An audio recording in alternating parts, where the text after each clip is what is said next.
Hello students, ఈరోజు మనం 22 స్క్వేర్ని ఫైండ్ అవుట్ చేద్దాం using a plus b whole square. First 22ని 20 ప్లస్ 2గా రాయండి. దెన్ రెండు వైపులా స్క్వేర్ చేస్తే 22 square equal to 20 plus 2 whole square. మనకు తెలుసు కదా, a plus b whole square అంటే ఏంటి? a square plus 2ab plus b square. Let ఇక్కడ ఏమనుకోవాలి? a అంటే 20 అనుకోవాలి, b అంటే 2 అనుకోవాలి. సో అప్పుడు 20 plus 2 whole square equal to ఏమవుతుంది? a స్క్వేర్ అంటే 20 స్క్వేర్ ప్లస్ 2 ఇంటూ a అంటే 20 ఇంటూ b అంటే 2 ప్లస్ b స్క్వేర్ అంటే 2 స్క్వేర్.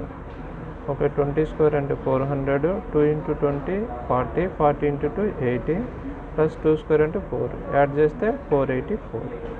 Very easy.